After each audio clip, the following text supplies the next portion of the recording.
In this video, we will be finding the domain and the range from the graph of an exponential function. Okay, so we will find the domain and range, and we'll write our answers as inequalities using x or y as appropriate, and also empty set, or all reals are a possible solution. Okay, so the empty set, we can say this to 0 with a line through it, or we can just say all real numbers. Okay, all right, so in this first one, we're looking at the domain. Remember, that's left and right. Okay, so we're asking ourselves, how far left does this blue graph go? And it looks like the arrow is pointing forever left. Okay, so that's negative infinity. So I'll go ahead and say as furthest left I go is negative infinity.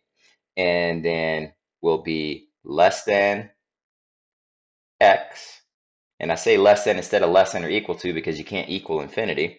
And then as I keep going to the right, how far does this graph move right? Now we know it's moving up forever, right? But is it also, can we assume that it keeps going out to the right slowly but surely? Moving on out here to the right? We can. Okay, so that's the trend, and we're going to assume that this thing can keep moving to the right. So we'll say it keeps going to infinity. So how I write that as a, in set notation, or in inequalities, is like this: negative infinity is less than x is less than positive infinity. So all numbers in between those two work. And if, and this question didn't ask us to write it this way, but if you wanted to write it in interval notation, it would look like this: parentheses, negative infinity to positive infinity, parentheses. That would be the domain. Okay, and now for the range, we ask ourselves, how far down does this graph go? And it doesn't look like it crosses this line, right? This line seems to be a barrier for the graph, and it is indeed a barrier. It's an exponential function, so it can't go below this line. So we'll say that the lowest point on this graph is here, which looks like -1, -2, -3. Okay, so -3.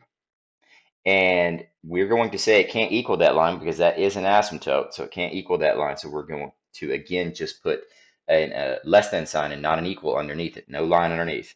And then this is range, so I'll put a y, okay? And then is less than, and then how far up does it go? Well, it keeps going forever, so we'll say infinity on that, okay? So our range on this in interval notation would look like this: -3 to infinity. Okay, so get this second one here. Domain, how far left and right does it go? Okay, so we see that this looks very similar to the one we just did. It goes left forever, and we assume it has to go right forever. And that is going to be true about these exponential functions. All their domains are going to be the same, and they're all going to be from negative infinity to positive infinity. And the reason we put less than instead of less than or equal to is because you can't be equal to infinity. Okay? So in interval notation, that would look like negative infinity to positive infinity. Range, where does it start? As we move up, where does the graph start? And it looks like this is at +1. That's the asymptote, and we go up forever. So we will say that this starts at 1, is less than, y is less than, and it goes up forever. We're not going to say it's equal to the 1 because this is an asymptote, so we're not going to cross it. We're not going to ever equal to it, okay? And the range in interval notation would be 1 to infinity, and we wouldn't include either of the endpoints. Now for the last one, okay? So domain, again, it looks like this is headed left. This graph kind of got chopped off there, but it looks like it's headed left and down forever. And then it goes right forever, not up forever, but it does go right forever. So this thing goes left and right forever, just like the other two did. So the domain hasn't changed, even though the graph's upside down. So it still looks like this, okay, which is this in interval notation. Okay, and the range looks like this thing goes down forever. So we would say our least number has to be negative infinity, is less than y. And then it goes up to a high point of, let's see, 1, 2, 3.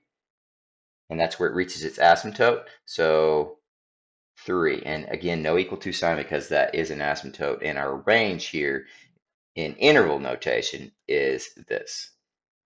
And that's it.